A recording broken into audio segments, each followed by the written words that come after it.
Humans are designed to recognize flaws. You won't notice that every day if you put a shirt on that it has all of its buttons. And yet, the day that you put the shirt on and a button is missing, you immediately notice that it's out of place and there's something wrong.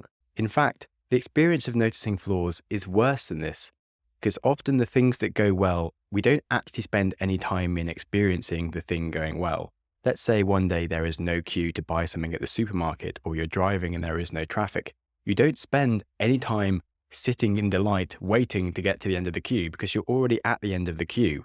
Whereas, if you arrive at the end of a very large queue, you have the whole queue to sit in being frustrated, maybe for half an hour, maybe a whole hour, just sitting there being frustrated at your bad luck. But you don't spend much time sitting in your good luck. Hello, and welcome to the Growth Mindset Podcast. Today, we're going to talk about the concept of paying the price of admission. We're going to learn how to notice wider statistics in our life, to be more aware of all the good things in our life and recognize the size of the small costs we may pay to get the overall good things. This way, we can accept small problems gladly and with a lot less frustration. So firstly, we're going to talk about relationships. We'll often expect perfection from our relationships, and we're not always ready to deal with the other imperfections that just naturally occur with any person. We'll just look at their problems. We'll hold on to their flaws and we'll try to change them, and we'll store up our feelings and we'll just cause arguments and make the whole relationship worse for them and ourselves. Now, if you want to ride on a roller coaster, you'll have to pay a fee to get on it. And it's the same with any person in the world will probably have some habits that you don't like. Because they are a human, they are not a perfect entity. Equally, you will probably have some habits that anybody else in the world won't like, and that is fine. Of course, there are some non-negotiables, whatever they might be for you, that are part of a healthy relationship, but other things you should be flexible on. On The Art of Negotiation, James Clear states that if you are stuck in a negotiation, figure out the one thing for you that is truly non-negotiable, and then you can compromise on anything else. It actually doesn't matter. So let's say you're a tidy person and the person you're in a relationship with is less tidy. They'll often leave dirty dishes around. That could be very annoying. But if they have lots of qualities that you do like and love, and you enjoy having your time and your life with them, well, if after a few years they still have this habit of dirty dishes, it's probably worth you not getting annoyed at them every day because you're also just annoying yourself, and it's just part of the relationship. If they have all the other good qualities that you like, you may as well pay the price of admission and accept that. You might like to think that it's great that you can bring your own tidying skills and they can bring their humor or their kindness, whatever it is that you like about them, and that you make a great team together. Of course, if their lack of tidying is just a sign of their general approach to life and they're just a shambles of a person and you actually just dislike basically everything about their personality and you want them to be a different human entirely before you can love them, well, you're not actually in love with this person. You're just in love with an idea of someone that is completely different, in which case you clearly don't want to pay the price of admission because that's not a ride you want to be on. And the costs are outweighing the benefits, so it makes sense to get off the ride. But usually, if you zoom out, look at the big picture, the costs are often quite small, and you're just shooting yourself in the foot when you get annoyed at something every day if it's just a small habit that they have. You're ruining your own happiness when there's a chance to be grateful for the overall package. If your short-term need for perfection is ruining the long-term need for something that's just healthy and good, you need to accept people as they are, accept their small flaws at prices that you should pay for being in a relationship with anyone. And if you're going to abandon a relationship really quickly because of some small things, like whatever relationship you're going to find next is going to have lots of other small things. They might not be the same, but you can't find perfect. It doesn't exist.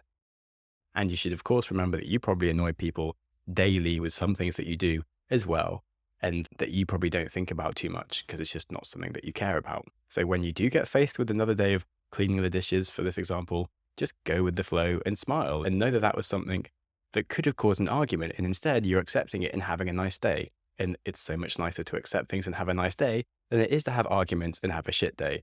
Trust me. Now, you can learn to enjoy whatever chore it may be as part of the price for building your relationship. Now, I'm not implying that women should accept cleaning the dishes whilst men go out and work or something completely bonkers. I know plenty of untidy women who have great careers and appreciate having a man in their life that sometimes does some more tidying than them. That said, in general, guys probably could be cleaner because, like, sort your shit out.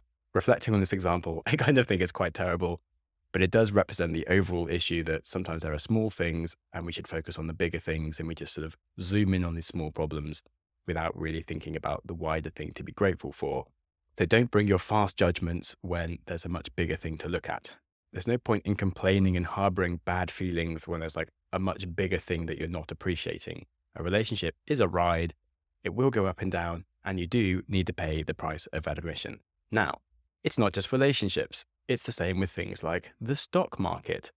The stock market is inherently irrational on a day-to-day basis. It goes up and down a lot. The real rewards in the stock market come from playing the long game, as companies, ETFs increase in value and outperform your savings with ease if you don't mess with them. But so many people get into the stock market and then they lose money because they just get too involved with it. If you buy a stock and expect it to just follow a perfect straight line to the top to double your money, that's not realistic. And if the moment it starts to go down, you panic and sell, you'll start losing money. If you wait for it to go up again and then buy after it's gone up, again, you've lost money.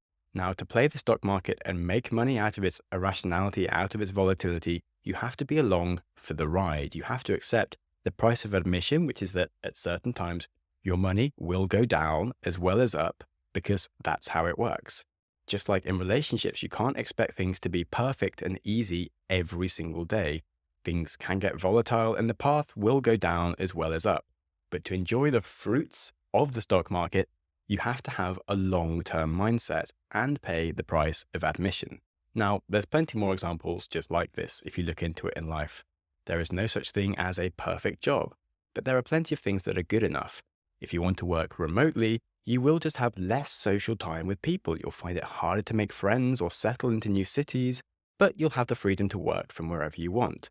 If you want to travel, you will have to spend time finding hotels and Airbnbs and flights and insurance and vaccinations and packing and losing stuff, but you'll get to travel.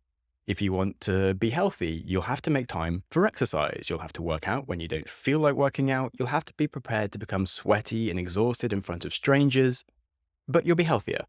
If you want to be a successful entrepreneur, you have to take risks. You have to go through moments of crushing difficulty and exhaustion. And if entrepreneurship was easy, everyone would have a ragingly successful business already. The fact that entrepreneurship is hard is why entrepreneurship has rewards that most people don't have. If entrepreneurship was instantly rewarding, everyone would already be massively successful. I just love the phrase that to become a professional at anything, you have to be comfortable as a terrible amateur first. So whatever you do in life, good things do have a cost, and you should pay it gladly. It's the price of admission. If you panic straight away, and if you're not willing to ever pay the cost of admission, you'll never be able to enjoy the ride. I hope this has given you some things to reflect on and helps you find greater success in relationships, investing, and anything else you do with your life. If you do feel like investing in making a good review of the show, that would make me very happy. But of course, I don't expect all of my listeners to go out and review the show instantly. That would be an irrational belief and would make me depressed if I believed it, because it wouldn't happen. Instead, I'm aware that most people are just busy. They're doing stuff with their life rather than waiting around to make a good comment on my podcast. And you know, if you want to be a podcaster, you have to deal with the fact that even when you have thousands of listeners, a tiny percentage of that might leave a review if you're lucky. It's just human nature. So it's just the price of admission. It's not that bad. But many podcasters get really downhearted when they're like, each day it's like, shit, there's no new reviews. No one likes me. It's not true. It's just the fact that like every single podcast you listen to has people asking for reviews. So anyway, on the topic of human nature, life is short and it is to be enjoyed. Importantly, enjoying yourself is not a thing for the future. It's not a future task that you'll get round to someday, like leaving me a good review. No, enjoying yourself is a task that starts right now. So be bloody lovely to yourself, even if that does mean doing some hard things. Remember, you can be grateful and enjoy doing the hard things. And whilst you're at it, be kind to someone else too. Thank you so much for listening.